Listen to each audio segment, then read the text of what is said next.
There's this power of imagination and reasoning. That two go together, it will be enormously powerful. The man that has really captured that well and exercised it brilliantly is C.S. Lewis. C.S. Lewis is what we call the reasoning romantic. Now, a lot of people fall into the romanticism, the imagination part of it, without going to the reasoning part of it, because they think they're not intellectual, they're not going into that, they're not educated well enough, or been exposed to logics of critical thinkings, etc. So that's pretty prevalent towards the more of the I would call the Pentecostal circles and the charismatic circles. Um, but the emotional part of it, so we need reasoning and emotion and intellect and intuition. That's C.S. Lewis' genius. But the emotional part of it, charismatics are strong.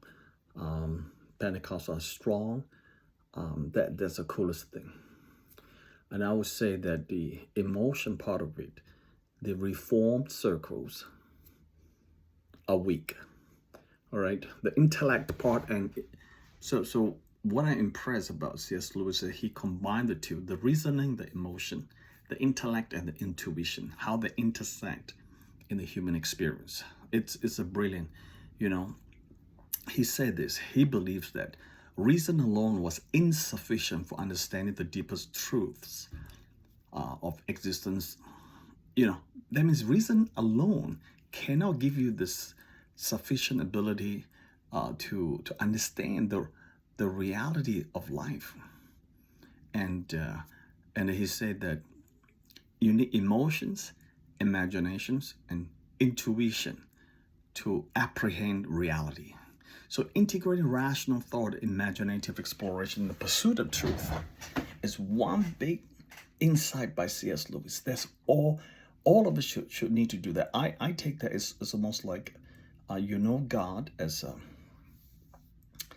an intellectual power being, but it's so cold. But you need the emotional part, the personal attributes. He loves, he grieves, he longs, he loves. That is the aspect.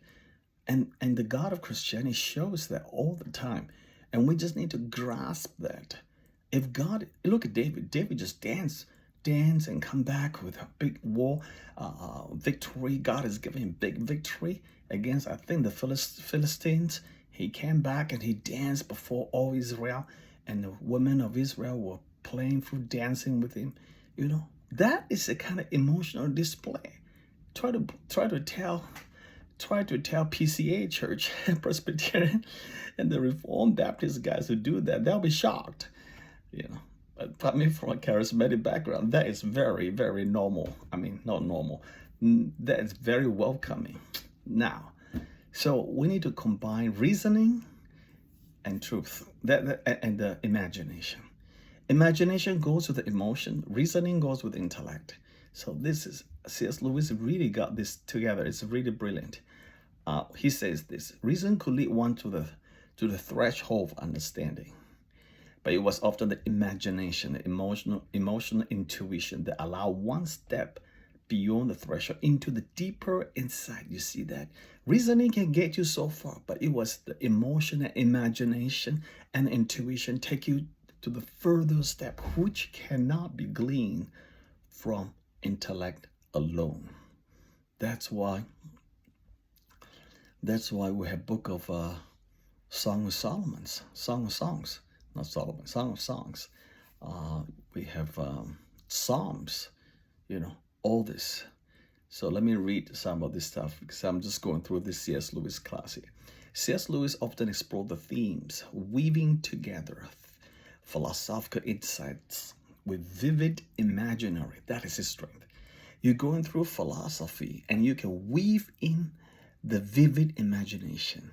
And that's why he wrote books like Chronicles of Narnia and all these powerful books, because he has strong imagination, vivid imagination, storytelling, like Screwtape Letters, which is the cohorts of the demons trying to trap and stumble Christians from coming to Christ or continuing Christ.